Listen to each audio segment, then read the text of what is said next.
dan salam sejahtera. Anda sedang menonton Buletin Utama bersama saya, Nur Elis Nadia binti Abdul Razak. Antara paparan malam ini, tahun 2017, jenayah pedofilia semakin membimbangkan di kalangan masyarakat. Pada tahun 2018, di Cyberjaya, ketagihan peranti pintar berisiko menyebabkan isu-isu ergonomi. Pada tahun yang sama, isu basikal lacak semakin menjadi-jadi di kalangan kanak-kanak. Manakala tahun 2019, 2 maut dalam jagaan pengasuh. Dan baru-baru ini di Melaka, viral sepasang suami isteri mendera anaknya yang berumur 7 tahun. Berikut adalah pembongkaran oleh ibu mangsa kepada pedofilia. Karan kes pedofilia warga Britain, Richard Hackle telah membuka mata ramai pihak di Malaysia. Rentetan daripada itu, pelbagai pihak mahu jenayah itu diberi perhatian. Pada tahun 2017, kes pedofilia kian bertambah sehingga 20.3% dalam tempoh 6 bulan berbanding tahun yang lalu. Kegiatan penjenayah seks kanak-kanak yang sering melakukan pedofilia ini banyak berlaku di Shah Alam. Statistik terbaru telah dikeluarkan oleh Bahagian Siasatan Jenayah Seksual Wanita Kanak-kanak dan Bukit Aman menunjukkan jumlah kes jenayah seks kanak-kanak sebanyak 20.3% bagi tempoh 6 bulan terakhir. Lebih tragis lagi, jenayah yang dilakukan kepada kanak-kanak adalah kejam sehingga hari ini. Namun demikian, kebanyakan kes mendapati raksasa rakus melakukan seks ini dikenali mangsa seperti bapa kandung, bapa saudara, abang tiri dan sebagainya. Faktor ini terjadi kerana tidak mengawal penggunaan sosial media dengan melihat aksi lucah. Kedua, kurangnya kesedaran orang dewasa untuk mengawasi anak-anak dan kelemahan mangsa iaitu kanak-kanak. Pada 21 Mac 2018, Pengerusi Institut Keselamatan dan Kesihatan Pekerjaan Negara (NIOJ) iaitu Tan Sri Dilam Tai berkata, pihak Universiti Kebangsaan Malaysia telah menjalankan kajian dan mendapati kanak-kanak melihat peranti pintar dalam posisi yang tidak bagus.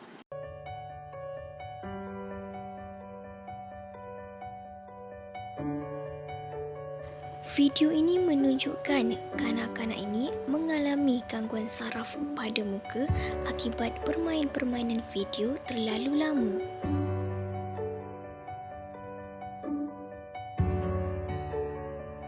Ini kerana mereka menggunakan peranti pintar terlalu lama dan ketagihan peranti pintar ini dapat dikesan seawal umur 3 tahun.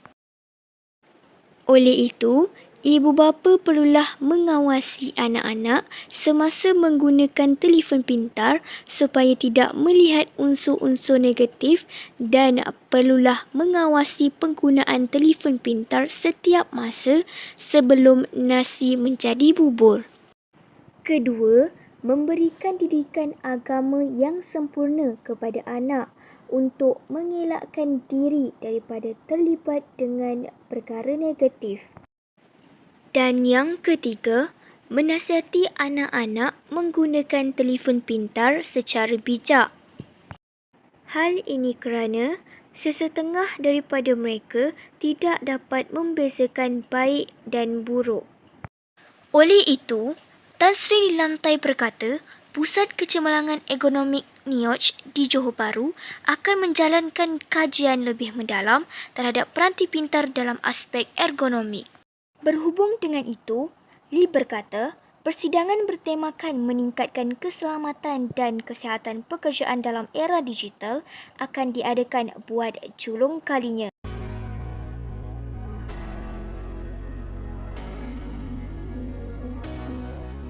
Seramai 1,500 peserta persidangan dan 100 syarikat serta 3,000 pengunjung hadir pada persidangan dan pameran OJ tersebut.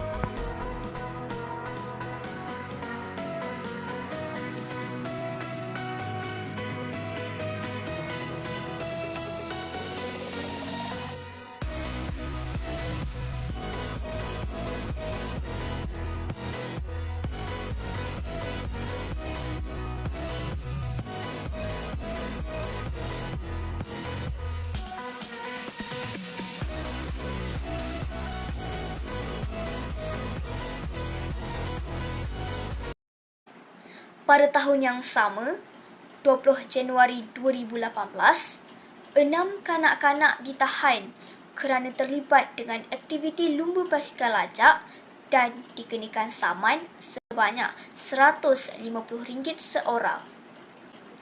Kejadian berlaku di Kuala Kubu Baru yang melibatkan kanak-kanak berumur 12 hingga 13 tahun sedang berlumba basikal lajak di Taman Milenium, Kuala Kubu Baru. Berikut adalah contoh bagaimana kejadian berlaku.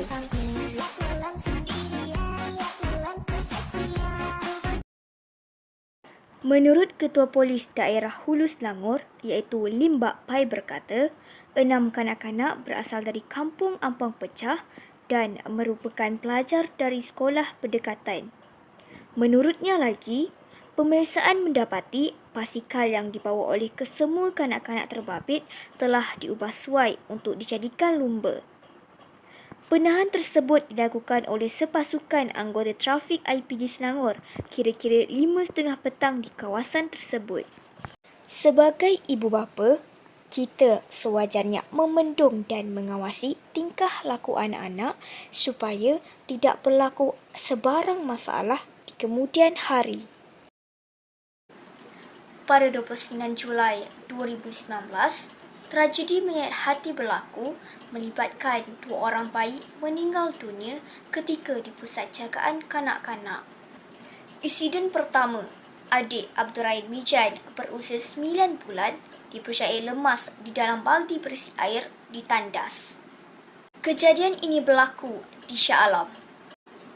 Manakala insiden kedua, adik Dinin Affan Shazrul Fazami berusia 3 bulan meninggal dunia selepas ditemukan tidak sedar diri di rumah jagaan di Kedah. Khabar ini mengundang kecewa dan sedih terhadap pengasuhnya kerana telah memberikan kepercayaan kepada mereka untuk menjaga anak-anaknya. Namun, adakah kejadian ini berlaku disebabkan kecuaian pengasuh? Menurut pengarah urusan Hushim Motivational and Counselling Consultancy, Hushim Saleh berkata, ia adalah disebabkan kecuaian pengasuh itu sendiri. Ini kerana pengasuh telah diberi amanah seperti pusat asuhan dan pengasuh dibayar untuk menjaga kanak-kanak, bukannya makan gaji buta sahaja. Mereka mempunyai tanggungjawab yang besar. Oleh itu, ibu bapa perlulah mengambil langkah berjaga-jaga dengan menyelidik dahulu pusat tersebut mempunyai lesen atau tidak. Seterusnya, bilangan penjaga yang menghantar anak-anak di pusat jagaan tersebut dan dari segi aspek keselamatan. Dan baru-baru ini digemparkan sepasang suami isteri didakwa atas tuduhan mendera dan menyebabkan kematian kanak-kanak lelaki berumur 7 tahun di 2 mahkamah perasingan di Air Keroh, Melaka, Rabu lalu. Pertuduhan pertama di Mahkamah Magistrat, Muhammad Fazli Abdul Razak, 38 tahun dan isterinya Surada Atan, 32 tahun didakwa atas tuduhan membunuh menyebabkan kematian seorang anak lelakinya iaitu Zubadi Amir Kushairi Abdul Malik di hadapan Magistrat Mazana Sini. Berikut ialah video semasa mangsa berada di rumah keluarga angkatnya.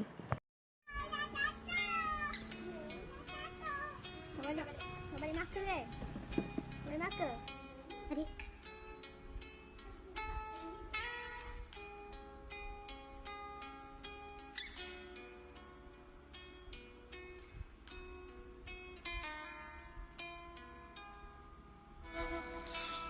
Kejadian ini berlaku kira-kira pukul 3.32 petang 29 Januari 2021 di sebuah rumah di Taman Kerubung Jaya, Melaka. Mangsa dipercayai lemas di dalam tong air berwarna biru. Tertuduh turut dihadapkan ke Mahkamah Session kerana mendera mangsa dengan cara yang tidak berperi kemanusiaan dan mengalami kecederaan fizikal.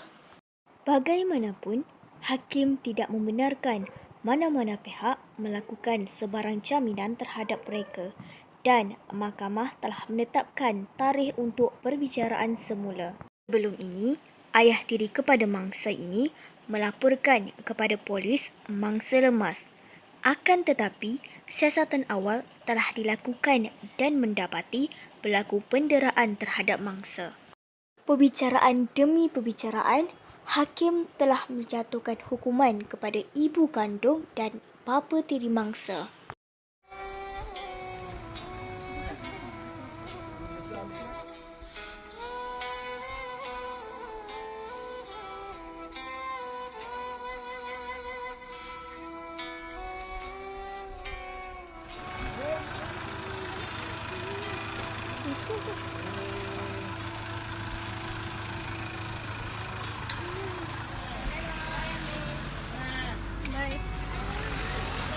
Melalui video ini, kita boleh lihat keluarga angkatnya begitu menyayangi Amir seperti anaknya sendiri.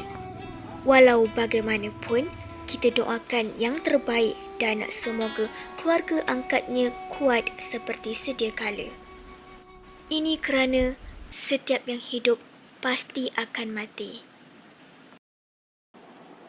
Oleh itu, ibu bapa, guru dan masyarakat perlulah berganding bahu seperti peribahasa bagai aur dan teping dalam membanteras isu-isu seperti ini.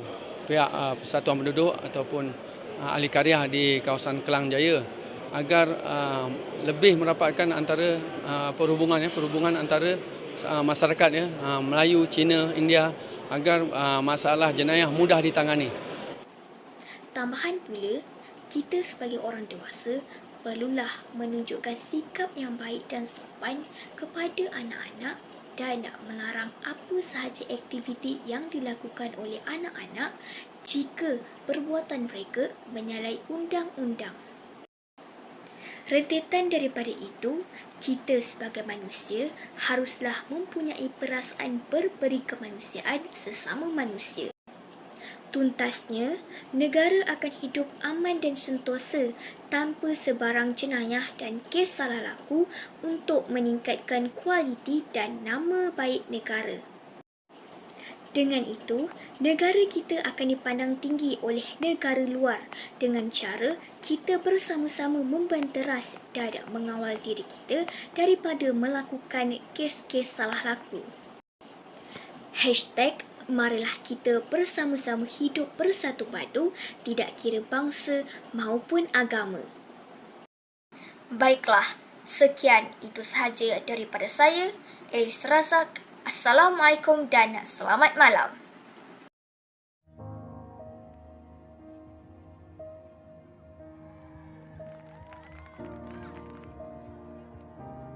Siapa di sini percaya bahawa Malaysia merupakan negara yang maju dan harmonis? Inilah keadaan yang kita mahukan demi masa depan bersama, tanpa ada sebarang ketakutan untuk menghadapi pelbagai cabaran negara. Oleh hal yang demikian, ayo persiapkan diri dan bangkit untuk menolong negara demi membanteras jenayah dan kes salah laku.